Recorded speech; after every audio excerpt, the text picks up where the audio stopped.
Hello everyone and welcome to my pre-Inktober YouTube video. So I just thought I'd do a little video on how I have decided to set up my Inktober.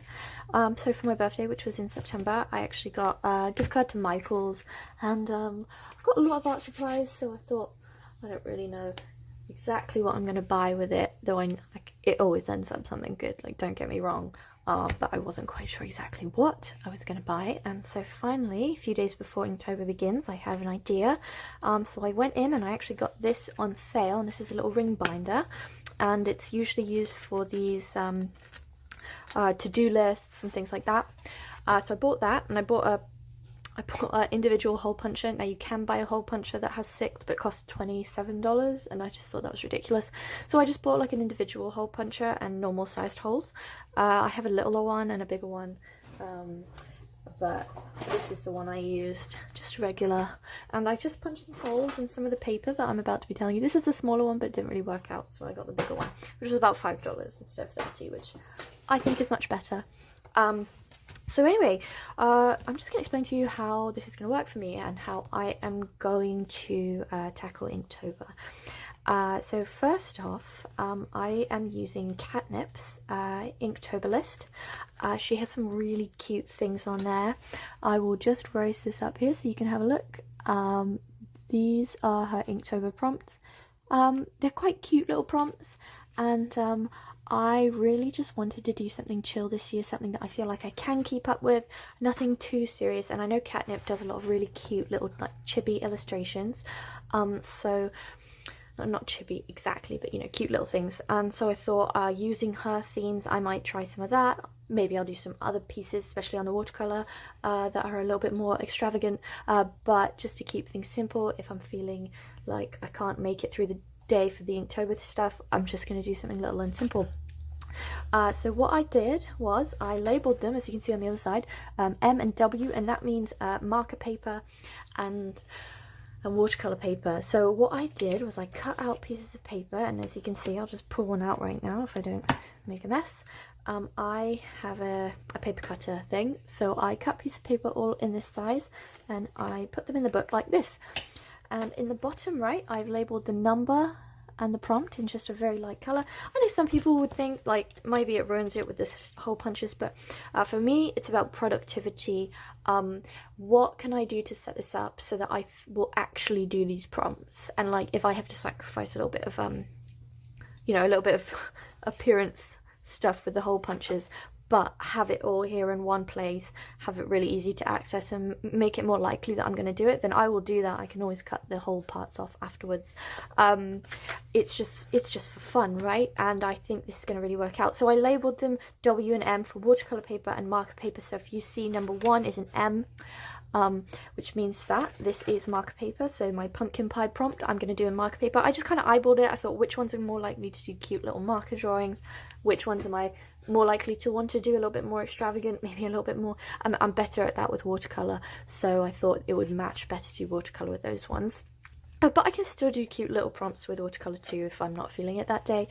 So then we go to the second one, which is cozy sweater, and if we go to the front, you can see I've listed that as watercolor.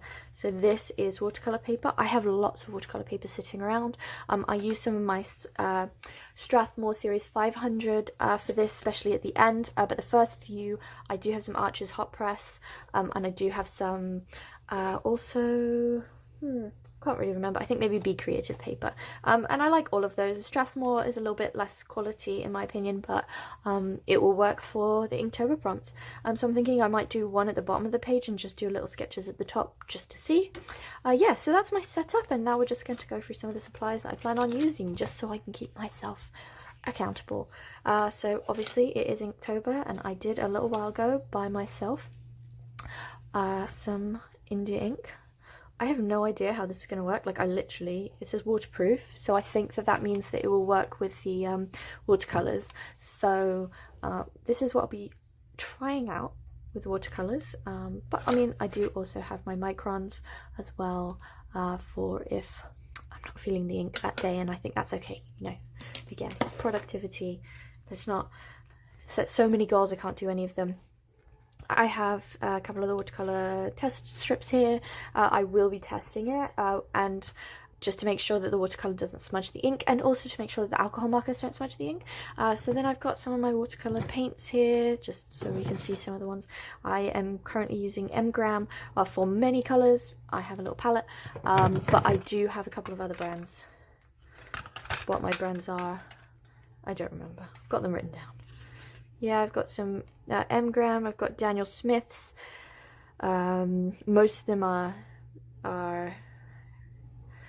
these ones though. There you go. Most of them are that brand. And I've just got my little lists here. And I think I've got some very much cheaper ones on this end. Holbein maybe? Don't quote me on that. Don't quote me on any of this. I don't know what's going on. I do have a set of like student grade in this side. Maybe that side. I think it's that side. So I just have access to a lot of watercolors, which is nice. That's my little travel pack. Actually, that's my semi-travel pack. I've got an even smaller pack. And then, aside from that, I have my markers. I've tried to pick out all my pastels, and I'm going to swatch these as well. I've got some Copics here, and I've got some Artist Loft. Copics are the best for the pastels. Like the Artist Lofts, they don't have as many pastel colours, but they do have a few. And those few are ones that I have here, so we will be swatching those. I'd really like to do some cute like cutesy little pastel pictures, so that is why I'm picking out all my pastel markers. I don't actually have that many markers at all. I started with some Artist Lofts, and I have a small collection of Copics, so yeah, we're just gonna run with what we got, right? Like, but I think scarcity is the mother of creativity. So this is sort of my plan. This is what I've got, and I wish myself luck on Inktober. I hope we can get through it. I wish you luck on Inktober. It's gonna be a fun month. I did a writing month last month, art month this month, hopefully with still a bit of writing, you know. I did about 30,000 words by the end of the month, and then November's gonna be NaNoWriMo, so it's busy autumn and winter time, isn't it?